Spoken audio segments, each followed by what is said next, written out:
mulai Bang ya. Bismillahirrahmanirrahim. Assalamualaikum warahmatullahi wabarakatuh. Selamat malam, jumpa lagi sama kita di podcast Jurnal Unikaltar. Kali ini kita kedatangan narasumber sesuai dengan tema kita sebelum-sebelumnya, yaitu membedah visi misi calon gubernur dan wakil gubernur Kalimantan Utara periode 2004-2029. Oleh karena itu yang hadir pada kali ini adalah perwakilan dari pasangan calon nomor urut 1 Sulaiman dan Adri Paton, mana ketua tim yang hadir beliau adalah Bang Albert. Kita sudah semua tahu, sudah kenal beliau, mana track record beliau di Kalimantan Utara, mantan ketua DPR Provinsi Kalimantan Utara, kemudian juga ketua DPD ya Bang ya, PDIP Kalimantan Utara. Terima kasih Bang Albert sudah hadir di podcast kami. Jadi kita diskusi santai dalam rangka membedah visi misi dari paslon 01. Sehat Bang ya? Amin. Baik. Jadi beberapa waktu yang lalu di debat-debat sebelumnya, debat pertama, debat kedua, paslon 1 sudah pun juga menyampaikan visi dan misi. Namun karena di debat itu kan waktunya terbatas ya. Sehingga tidak mungkin menjelaskan, menguraikan secara detail gitu. Oleh karena itu mungkin pada kesempatan ini bisa lebih banyak lagi mengulas visi maupun misi yang diusung oleh pasangan 01. Nah mungkin kita perlu juga mengulang visi dari calon gubernur 01. Kalau saya bacakan di sini visinya adalah mewujudkan transformasi Kalimantan Utara sebagai beranda depan negara yang maju, mandiri, berkeadilan dan berkelanjutan. Nah, dengan misi sebanyak 8 misi ya. Kemudian dengan program prioritas 18. Nah, mungkin sebelum jauh kita berdiskusi, mungkin Bang Albert bisa menjelaskan dulu secara umum dari visi yang diusung oleh Pak Sulaiman dan Pak Adri Paton ini sebenarnya arahnya seperti apa gitu. Silakan Bang Albert. Baik, terima kasih Pak Rektor. Selamat malam untuk masyarakat di Provinsi Kalimantan Utara. Ya. Terkait dengan misi dari pasangan 01, tentu ini merupakan representasi dari sebuah pendalaman ya, terkait dengan hadirnya mereka berdua, pasangan dari Sultan ini, yaitu Jenderal Andi Sulaiman dan Andri Paton. Kalau kita lihat dari track record berdua ini, satunya ada memang berlatar belakang ABRI ya, militer, satunya berlatar belakang akademisi. Nah, jadi kita berharap bahwa dari PDI Perjuangan berharap bahwa bersama dengan PAN ini berharap bahwa dengan kompilasi dan kombinasi satu yang merupakan berbasis teritorial dan satu akademisi ini merupakan perpaduan yang menurut kami PDI Perjuangan dan PAN ini merupakan representasi untuk menjawab tantangan-tantangan yang dihadapi oleh Provinsi Kaltara yang baru berumur sampai berapa 12 tahun. Nah, tentu visi dan misi ini merupakan representasi nanti yang akan dimasukkan di dalam RPJMD dan ini menjadi alas yang sangat kuat. Kenapa itu mewujudkan transformasi transformasi Kalimantan Utara ini sebagai beranda depan yang maju, kemudian mandiri dan berkelanjutan dan berkeadilan. Ada 4 poin yang disampaikan dari misi ini. Karena misi ini kita tahu juga Pak Rektor sangat melekat daripada si calon. Ya. Kalau visi maksud saya, visi itu kan melekat kepada si calonnya, visioner ya. Jadi calonnya. Jadi harapan bahwa maju di sini adalah bahwa memang posisi Kaltara ini kan masih dalam proses yang menuju ke arah sana. Nah, tentu ada tantangan-tantangan yang dihadapi untuk maju ke sana. Jadi bertransformasi ke sana ini kan memerlukan ya kurang lebih 4 kategori ini harus bisa maju, kemudian bisa mandiri, lalu kemudian berkeadilan dan kemudian berkelanjutan. Jadi harapan kita bahwa maju dari sisi seluruh aspek. Aspek ini yang memberikan dukungan penuh bahwa di dalam rangka melayani masyarakat Kalimantan Utara tentu ada prinsip-prinsip yang memang mau tidak mau harus diselesaikan dari sisi kemandirian. Mandiri dalam pengertian bahwa ya berdikari dalam hal apapun, karena konsekuensi kita untuk menuju ke transformasi yang dimaksud tadi itu kan butuh waktu yang cukup lama ya sebenarnya, tidak mudah juga. Jadi ini yang perlu dibedah lebih dalam. Tentu di dalam implementasi dalam prioritasnya nanti mungkin ini menjadi bagian yang tidak terpisahkan dalam pelaksanaannya nanti. Jadi ditahan dulu Bang. Jadi kalau saya mendengar penjelasan Abang kemudian melihat dari visi kemudian latar belakang dari calon, mengingat geografis Kalimantan Utara yang cukup luas begitu ya, kemudian berbatasan langsung dengan Malaysia, kalau tidak salah itu panjang perbatasan kita itu kurang lebih 1000 kilometer begitu ya, sehingga pasangan ini yang satu dari militer, kemudian satu lagi dari akademisi ini merupakan kombinasi yang pas gitu ya untuk menghadapi tantangan ini gitu ya. Nah, tadi sudah disinggung masalah karena kita beranda di depan ya, beranda depan. Jadi visinya itu adalah setidaknya nanti menjadikan Kaltara ini betul-betul sebagai berandanya NKRI begitu ya. Nah, tentunya isu yang diangkat yang pertama itu, walaupun kita berusia 12 tahun harus maju gitu ya, maju dan mandiri. Nah, kemudian ada 2 lagi tadi Bang, berkeadilan dan berkelanjutan. Nah, berkeadilan di sini kan gini Bang, Kaltara ini kita harus akui ada beberapa daerah yang persis berbatasan langsung dengan Malaysia. Ada 2 kabupaten yang berbatasan langsung. Kemudian ada beberapa wilayah yang infrastrukturnya masih terbatas. Nah, apakah visinya ini kalau terkait berkeadilan itu mengarah ke sana? Artinya pembangunan yang berkeadilan atau seperti apa Bang? Ya baik Pak Rektor. Ya kurang lebihnya seperti itu. Jadi begini, kalau kita melihat dampak dari adanya pembangunan ibu kota negara, IKN. Ya IKN. Iya. Adanya di wilayah kita di Kaltim ya. Kaltim. Tentu ini kan berdampak secara langsung kepada wilayah kita ini.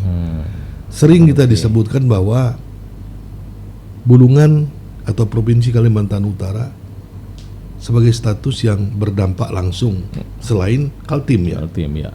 Dikatakan bahwa kita menjadi daerah penyangga. Daerah mitra ya. Daerah mitra disebutkan. Saya hampir tidak sepakat dengan itu. Kenapa? Pada saat ini yang dikatakan mitra itu udah sejajar.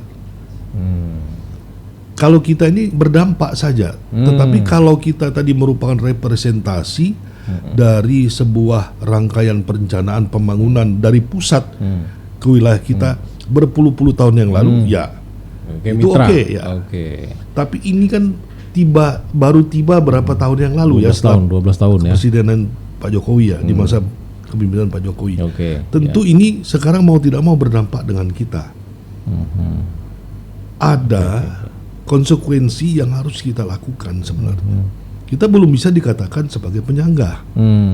Kalau Jakarta dengan Bandung itu kita bisa, karena infrastruktur, setara, ya, sejajar. infrastruktur dikatakan sebagai penyangga itu kan harus saja tahapan.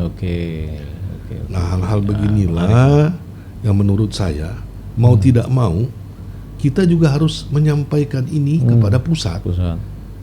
Kita ini mau jadi kota apa? Karena ini menyangkut dari konsekuensi pembiayaan untuk menargetkan diri menjadi kota penyangga itu tadi. Atau disebut mitra. Jadi ini banyak hal yang mau tidak mau yang harus kita lampaui itu secara terminologinya yang harus dirubah, terminologinya. Ya. Jadi ada konsekuensi. Nah, maju kemudian berkarya itu memang syarat mutlak. Nah, untuk mencapai itu baru kita bisa bertransformasi. Nah, inilah yang dibutuhkan menurut saya. Karena ini menjadi beranda terdepan negara, maka dia wajib hukumnya.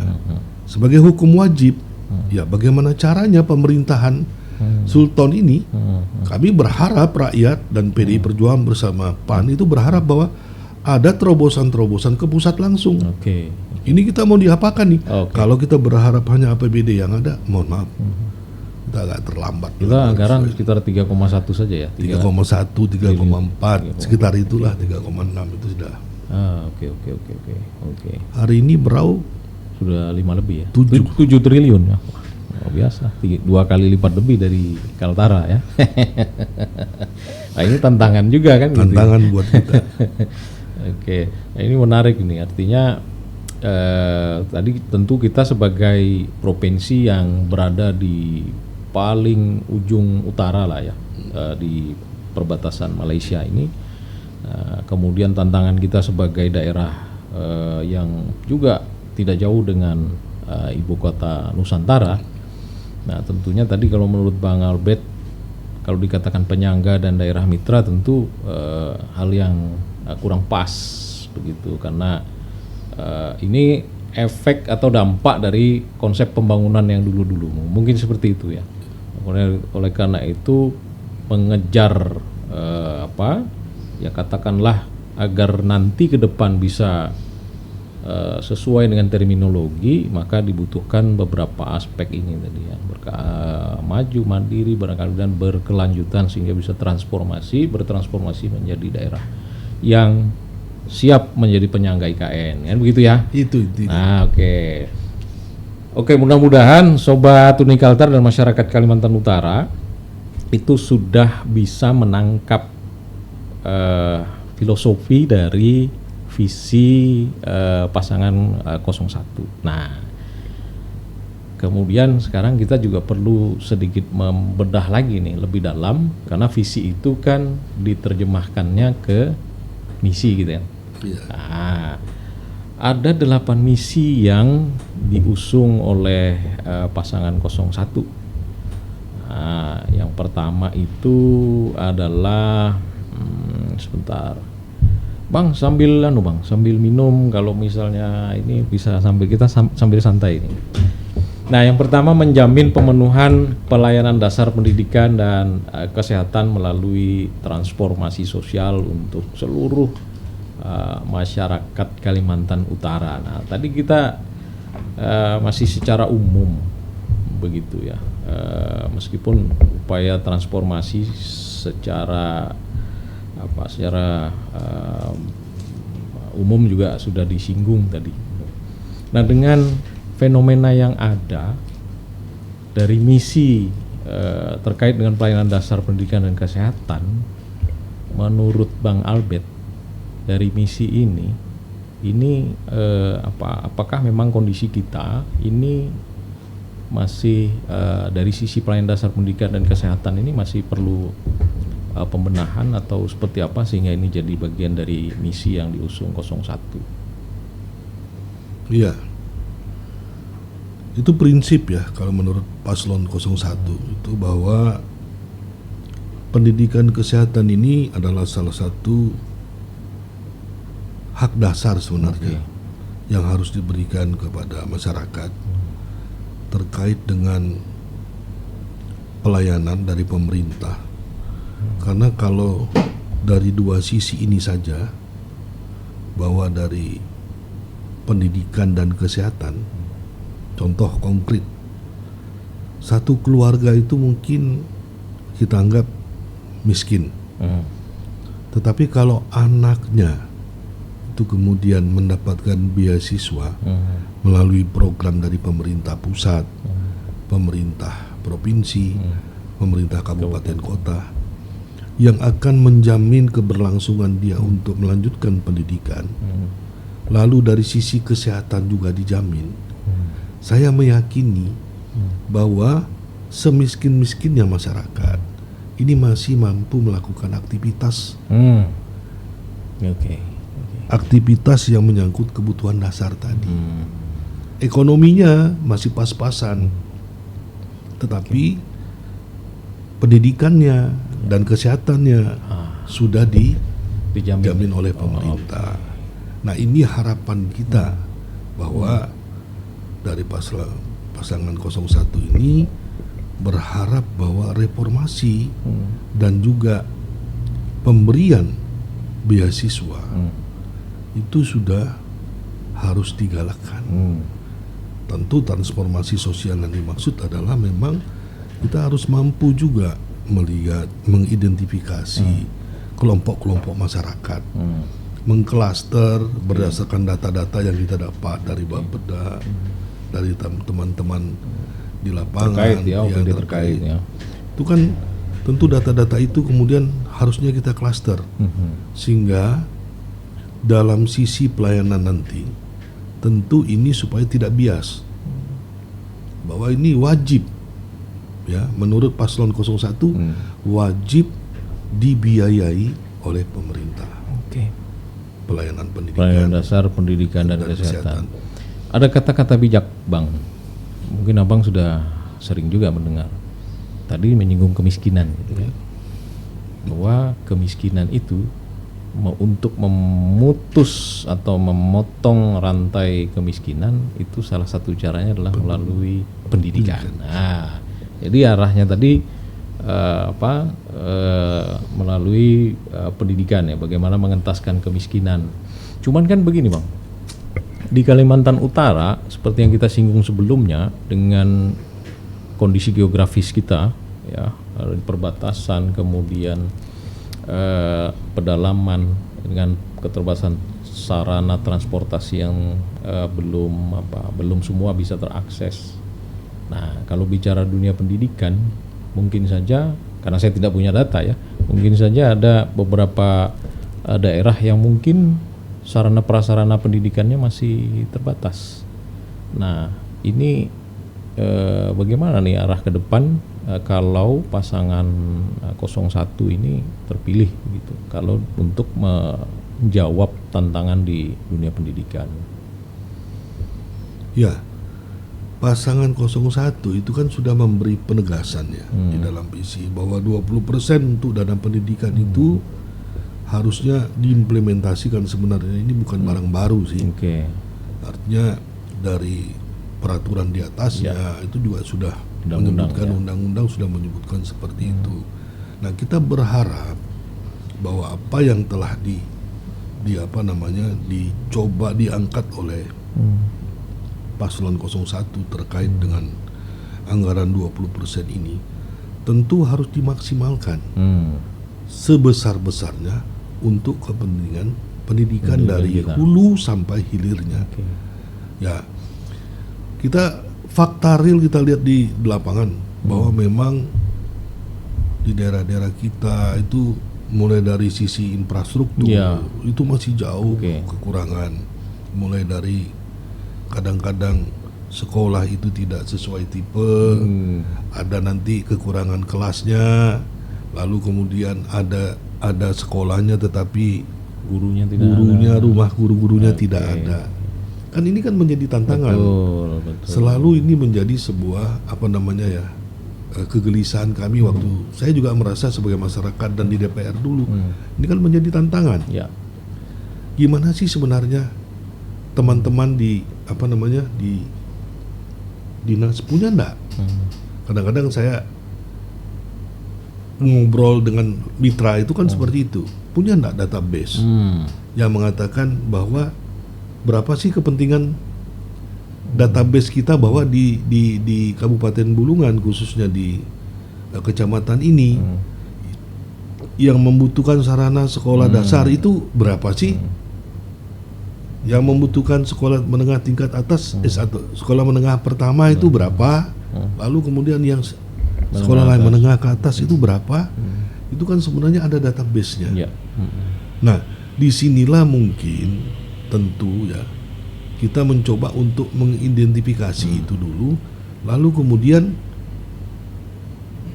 menerjemahkan yang 20% tadi ini seperti apa. Ini menjadi banyak tanda tanya sih. Namun hasil diskusi dengan Pak Wakil kami, di Profesor Andri Paton itu, beliau yakin, karena ini kan jadi apa ya? Menurut saya hal ini sudah sangat biasa, Prof. Tetapi beliau meyakini bahwa ini harus dibedah lebih dalam. Kenapa? Disinilah sebenarnya kekuatan itu 20% keberpihakan untuk pendidikan itu memang benar-benar untuk bagaimana mengalokasikannya di dunia pendidikan yang memang sangat dibutuhkan oleh masyarakat. Ya. Karena begini Bang, fenomena yang ada memang kalau bicara dunia pendidikan di Kalimantan, khususnya Kalimantan Utara tempat kita, kalau kita bandingkan dengan Jawa misalnya, itu gapnya sangat jauh ya.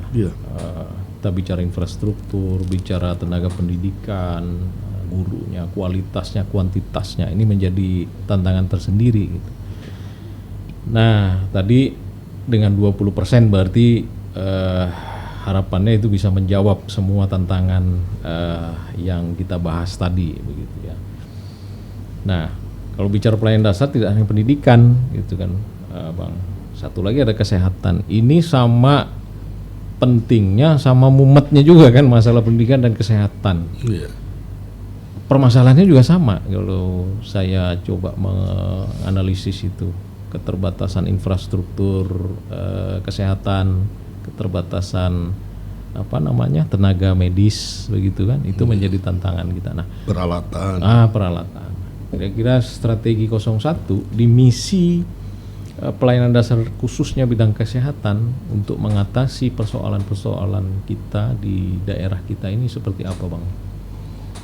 Ya, dari hasil diskusi kami juga itu kita melihat bahwa ada keinginan dan ini harus diwujudkan dalam bentuk kerjasama dari pemerintah itu terkait dengan mungkin bagaimana caranya, kan sekarang universitas lokal kita ya, Borneo ya, dan Kaltara ini itu bisa dimaksimalkan terkait dengan bagaimana kita mencetak dokter-dokter yang tenaga medis ya, mungkin tidak hanya dokter nanti kan, tenaga perawatnya. Dan ini memang sudah harus segera. Dan beliau mengatakan Borneo saya sudah meletakkan itu untuk tahap pertama. Nah, ini bagian yang tidak terpisahkan dari rencana-rencana panjang yang akan kita lakukan menuju ke sana. Ini memang tidak mudah, memang tidak semudah membalik telapak tangan. Betul. Namun kalau kita tidak memulai itu secepat mungkin, kemudian dengan semangat dan memang betul-betul ada keinginan untuk melakukan itu. Nah, sehingga hal-hal yang terkait dengan investasi kita di dunia kesehatan itu nanti setelah sekian tahun mungkin baru akan kelihatan investasi itu. Nah, bagaimana caranya memanfaatkan itu? Mungkin ya kembali ke APBD kita, mungkin dengan menyekolahkan anak-anak yang memang punya prestasi untuk bisa masuk di fakultas kedokteran ini. Gimana caranya lah? Itu di hal lain teknis yang memang juga bagian yang tidak terpisahkan dalam rangka menuju ke sana. Kemudian ada persoalan lain, Bang, yang sering kita jumpai, Abang, apalagi di legislatif, mulai dari kabupaten kemudian di provinsi terakhir pasti seringkali menjumpai permasalahan ini. banyak tenaga medis kita ketika direkrut oleh pemerintah bekerja di katakanlah di pedalaman, tapi 1 tahun 2 tahun dia pindah ke kota. Yang akan datang rekrut lagi begitu lagi. Nah ini kan jadi persoalan yang sebenarnya sebenarnya bukan tidak bisa diatasi begitu.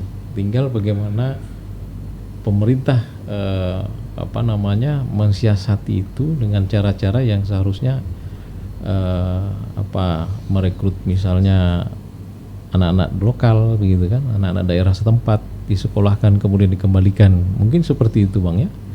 Iya, itu kan sebenarnya tidak jauh ya. Artinya bahwa di lokal di Kalimantan Utara sendiri kan sebenarnya sudah memulai itu sebenarnya.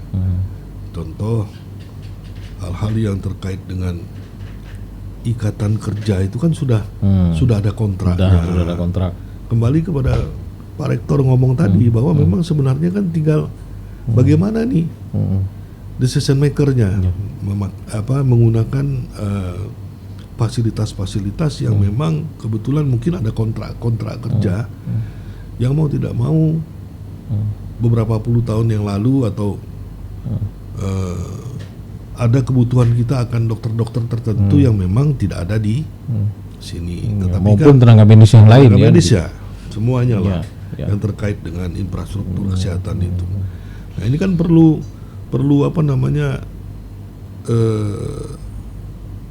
melihat peluang juga. Kan universitas kita kan juga ada nih, gimana caranya membesarkan yang dua ini, Universitas Kaltara dan Universitas itu harus ada keberpihakan. Itu wajib hukumnya menurut saya. Kenapa? Karena disinilah kita akan bisa mencuci, mencetak kemudian anak-anak kita untuk memberikan yang terbaik sesuai dengan kebutuhan masyarakat juga dalam rangka pelayanan pemerintah. Baik Sobat Unikaltar dan masyarakat Kalimantan Utara, tadi visi kita sudah kupas, kemudian misi pertama terkait dengan pelayanan dasar, pendidikan dan kesehatan juga secara umum sudah.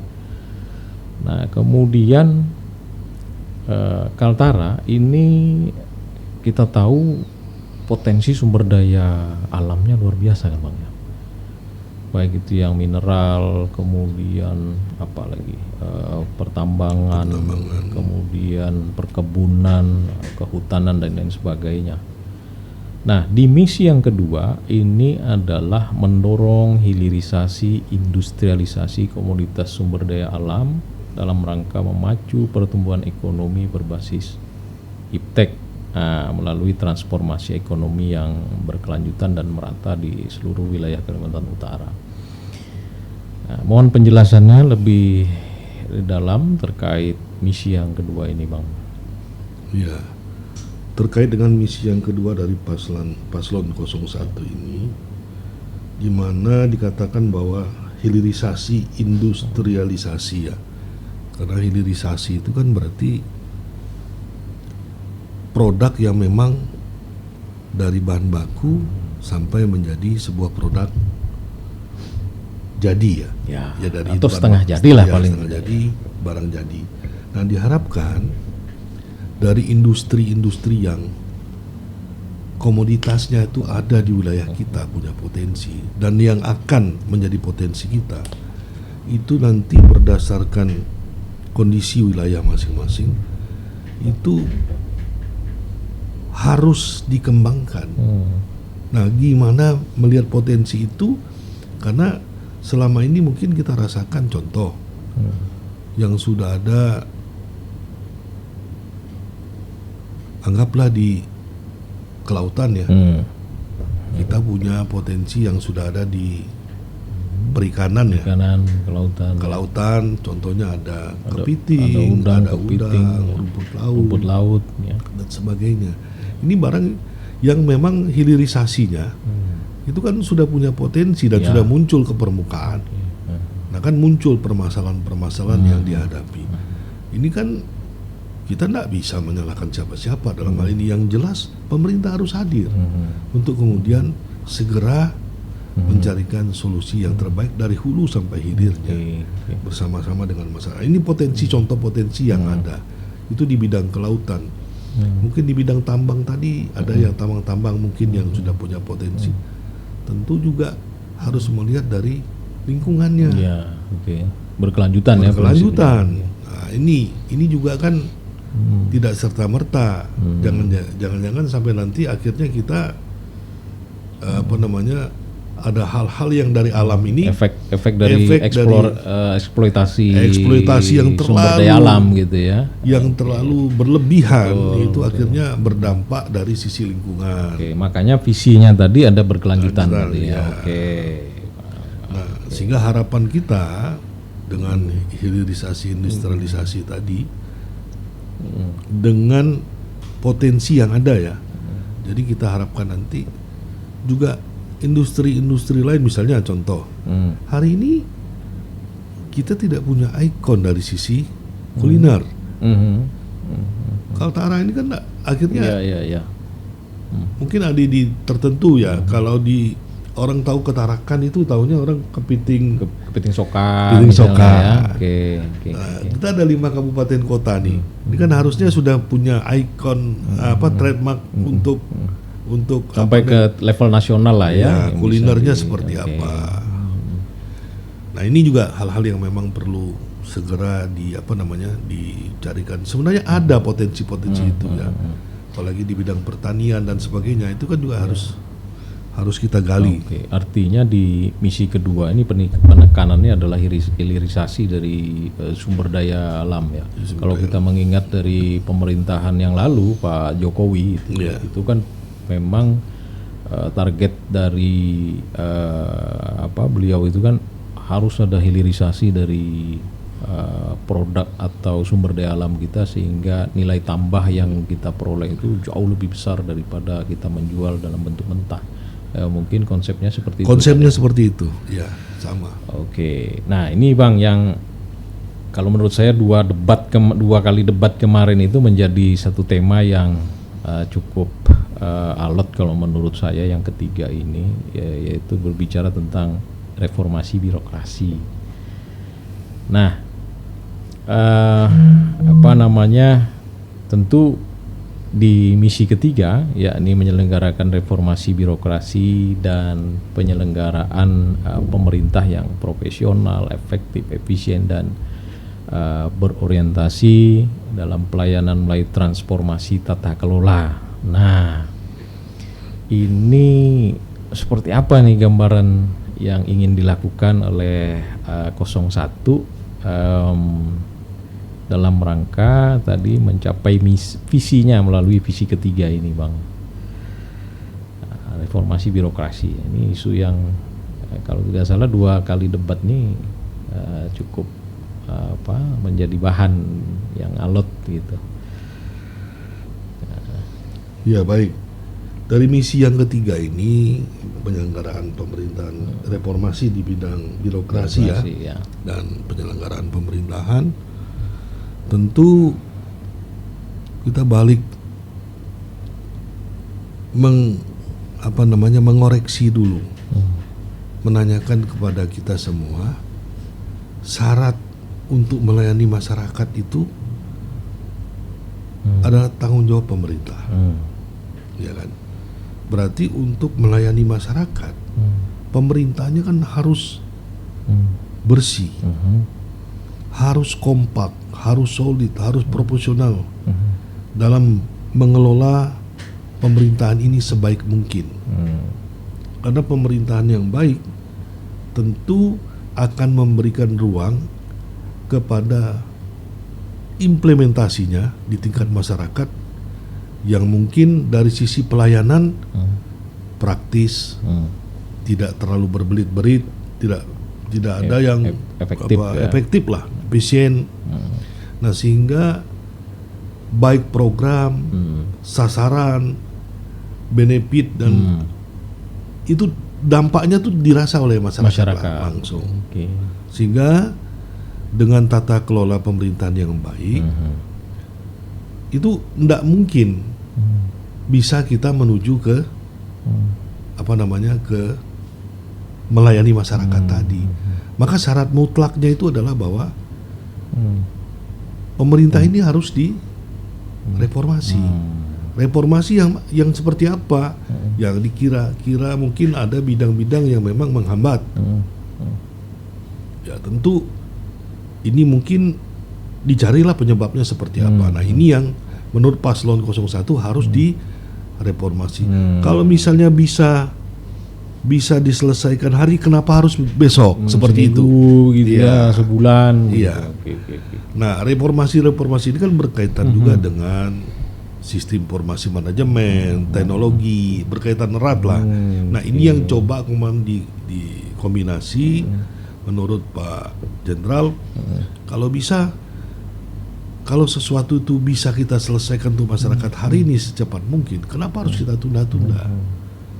Jadi bagaimana memberikan pelayanan kepada masyarakat bisa cepat, efektif dan efisien dan sampai ke sasarannya. Maka syaratnya adalah pemerintah ini juga harus menjalankan pemerintahannya sesuai dengan kapasitas dia. Nah itulah syarat utamanya. Nah syarat utama kapasitas. Nah seperti apa ya? Tentu ya di bidang menyesuaikan, misalnya rekrutmennya seperti apa. Saya sih masih berharap bahwa potensi-potensi anak daerah juga tetap bisa diakomodir ya. Tentu dengan kebijakan-kebijakan yang tidak melanggar aturan di atasnya. Nah, dalam bentuk apapun itu mungkin ada pelayanan-pelayanan yang diberikan oleh pemerintah bekerjasama dengan dunia pendidikan, mungkin bisa memberikan pembelajaran atau kursus-kursus, misalnya pendampingan, sehingga anak-anak yang masuk juga itu dari sisi yang satu itu tidak merasa bahwa kok ini kami di lokal kayak merasa ditinggalkan. Ya ini sih tidak langsung bersentuhan tapi berdampak juga dengan yang dimaksud reformasi tadi. Nah saya berharap bahwa ini reformasi yang ideal, bahwa pemerintahan yang memang betul-betul dijalankan dengan tugas, tupoksi dan aturan sesuai dengan fungsi dan peraturan perundang-undangan lain yang berlaku. Nah ini kan berlaku dan menjadi syarat utama untuk pemerintahan mereka di 01 jika Tuhan memberikan. Ya harapannya seperti itu. Bagaimana intinya kita mau melayani kalau kita sendiri masih banyak hal yang belum sesuai dengan fungsi dan tugas fungsi masing-masing dari pemerintahan itu. Tapi kalau saya ngelihat di situ Bang, itu ada kata transformasi. Bayangan saya transformasi ini tentu ada pemanfaatan sesuai dengan era kita, era digitalisasi. Berarti ada, tadi sudah disinggung sistem informasi, sehingga penggunaan sistem informasi ini kan berdampak pada profesionalitas, efektivitas, efisiensi. Mungkin arahnya ke sana kali Pak. Iya, seperti itulah. Oke Bang. Nah jadi Sobat Unikaltar, kemarin waktu debat itu hal ini mungkin tidak tergali secara mendalam. Nah tapi Bang Albert tadi sudah lebih bisa menjelaskan secara detail sehingga masyarakat bisa lebih memahami apa yang diinginkan oleh pasangan 01 tentunya ketika nanti terpilih begitu ya. Nah yang tidak kalah menarik ini ada visi keempat dan kelima. Ini mungkin bisa satu kali jawaban ini Bang, karena ini kaitannya sangat kuat, mengingat Provinsi Kalimantan Utara berada pada daerah yang berbatasan langsung dengan Malaysia. Tentu menjadi tantangan kita adalah di sana pintu masuk dan pintu keluar barang, orang, ya tentu potensi-potensi pelanggaran hukum seperti distribusi barang-barang ilegal, human trafficking dan lain sebagainya, termasuk ini pada bagaimana membuat budaya kita, kemudian ketahanan sosial kita itu dan ekologi kita menjadi terjaga dengan misi keempat dan kelima. Saya mohon secara umum mungkin bisa dijelaskan nih Bang, kalau dikaitkan mungkin bisa jadi satu ini Bang. Iya. Ya, dari misi keempat dan kelima ya, bahwa apa yang telah disampaikan dan menjadikan misi keempat dan kelima dari pasangan 01 ini, itu bahwa berharap bahwa supremasi hukum, kemudian stabilitas dan kepemimpinan. Di samping itu juga bagaimana pembangunan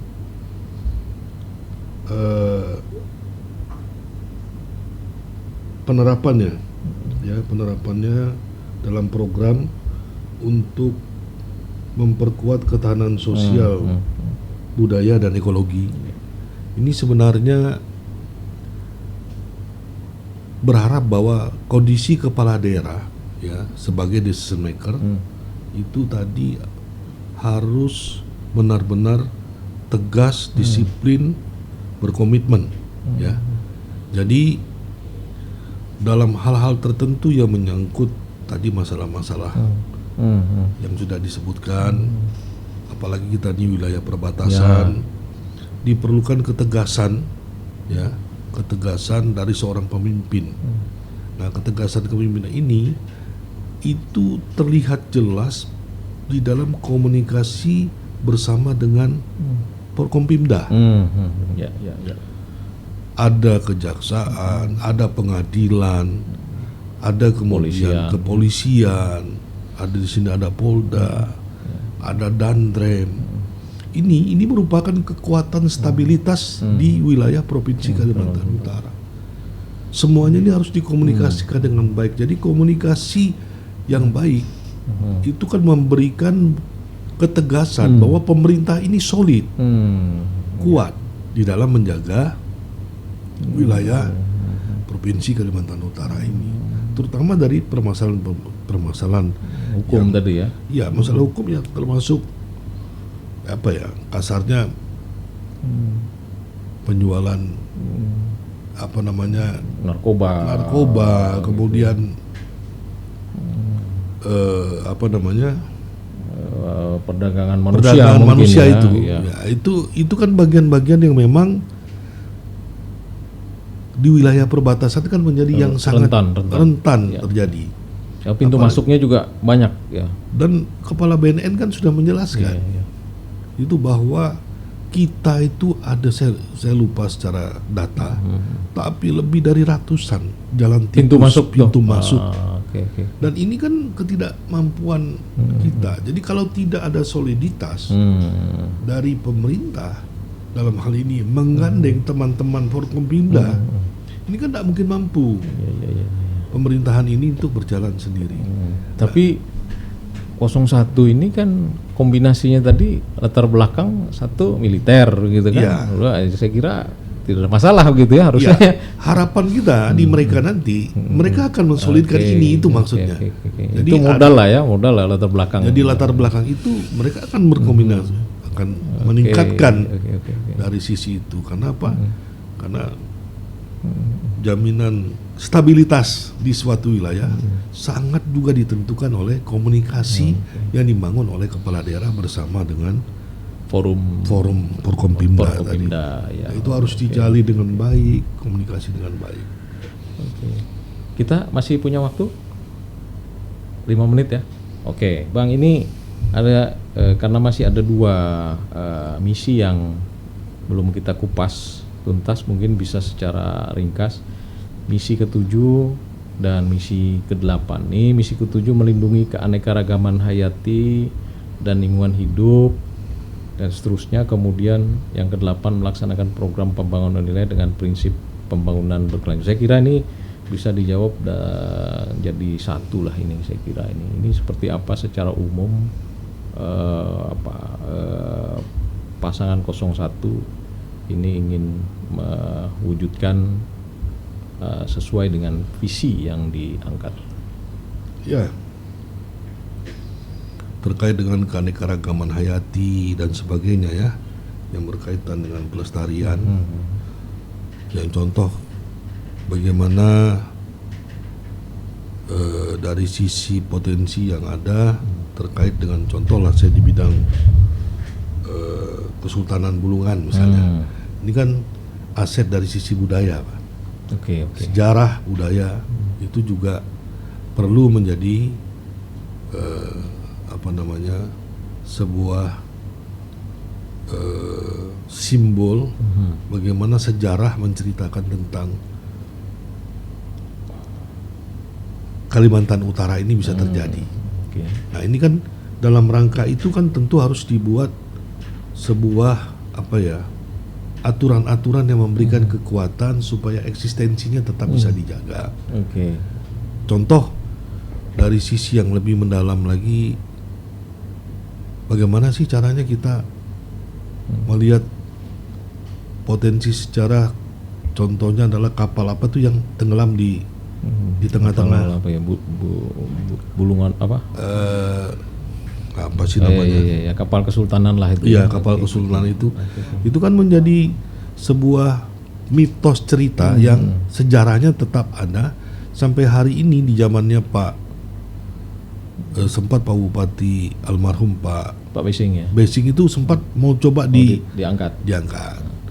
Nah, ini kan juga menurut saya wajib dijadikan sebuah skala prioritas untuk kemudian ditinjau kembali atau diprogramkan untuk kemudian. Ini kan menjadi hal yang luar biasa dari sisi budaya ya, belum lagi dari sisi yang hayati, dari sisi yang lain-lainnya yang memang itu menjadi bagian yang kalaupun kelestarian lingkungan itu harus dijaga, ya itu menjaga soliditas dari lingkungan hidup.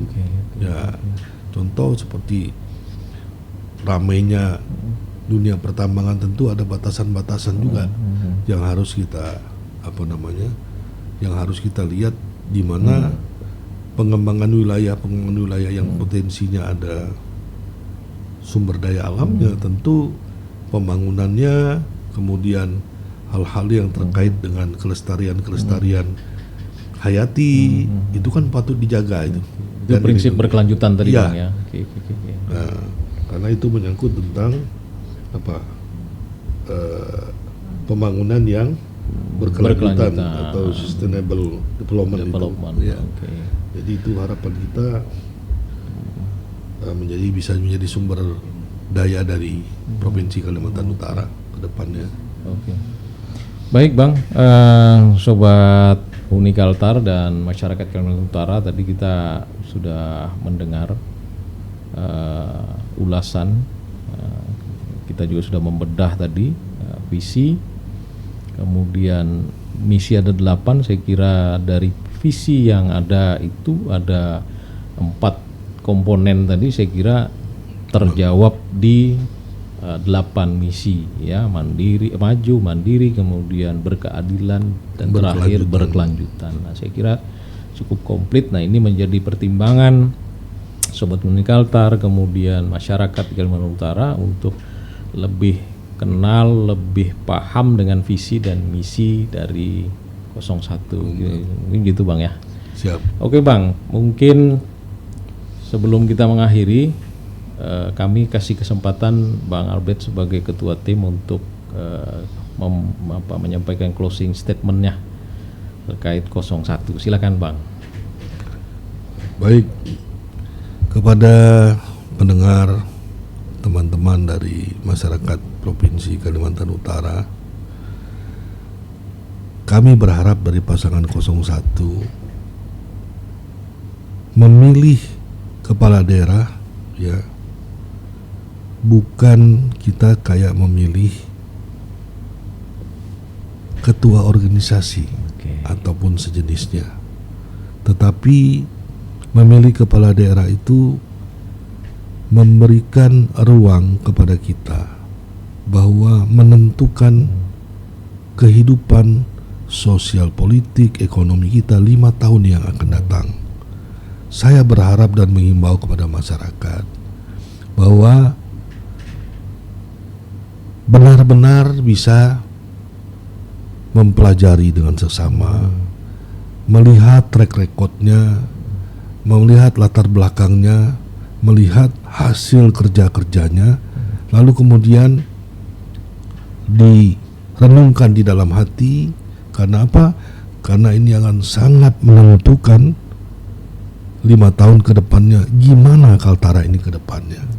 Nah, jadi harapannya bahwa pilihlah calon pemimpin yang bisa benar-benar memimpin Bulungan, memimpin Kalimantan Utara ini ke depannya. Kenapa? Karena kita tidak mungkin lagi untuk kemudian saling menjelekkan satu sama lain. Semua pemimpin saya pikir yang hadir ini baik. Sepakat. Saya pikir semua ini merupakan representasi dari elit-elit yang terbaik daripada wilayah daerah ini. Ya, sepakat. Tetapi pemimpin tetaplah harus ada pemenangnya. Betul. Nah, dari sini, dari rekam jejak, dari apa yang sudah kita bisa lihat 01, 02, 03, mari kita memilih pada tanggal 27 November ke TPS, jangan sampai ada yang golput. Dan sepakat. Saya berharap bahwa masyarakat bisa memilih orang yang tepat. Karena kita salah memilih, maka masa depan 5 tahun itu dipertaruhkan. Nah, 01 dalam hal ini kami tidak bisa menjanjikan apa-apa, tetapi memberikan yang terbaik bahwa akan melayani masyarakat sesuai dengan komitmen yang sudah disampaikan. Dan rekam jejak semuanya bisa dilihat, ya. Rekam jejak mereka, satunya adalah berlatar belakang militer, kepala Kabinda Kaltara, lalu Kabindanya Jawa Tengah, sampai pensiun, ya, sampai minta pensiun dini, masih ada berapa tahun. Kemudian Andri Paton, seorang rektor, seorang akademisi, dan masih ada 14 tahun pegawai negerinya, mengorbankan itu semua untuk kepentingan Kaltara. Itu panggilan jiwa. Jadi kami berharap dengan kebersamaan, dengan kerelaan masyarakat yang memang betul-betul punya harapan ke depan, saya berharap jangan lupa pasangan 01 Sultan Andi Sulaiman, Andri Paton. Terima kasih. Selamat malam dan wassalamualaikum warahmatullahi wabarakatuh. Salam, Om Swastiastu, Namo Buddhaya, salam kebajikan. Terima kasih Bang Albert. Demikian Sobat Uni Kaltar, tadi sudah disampaikan, semua sudah dikupas tuntas, tinggal pilihan ada di tangan sobat semua, masyarakat Kaltara semua. Jangan lupa tanggal 27 November ya Bang ya. Jangan ada yang golput. Kemudian saya mau tutup dengan pantun. Siap. Ini pantun kami terkait dengan motivasi kami juga Bang. Ke pasar induk membeli sasa. Cakep. Tidak lupa membeli santan kara. Cakep. Uni Kaltar hadir membangun bangsa dari utara untuk Nusantara. Terima kasih. Assalamualaikum warahmatullahi wabarakatuh. Selamat malam. Terima kasih. Mantap Bang.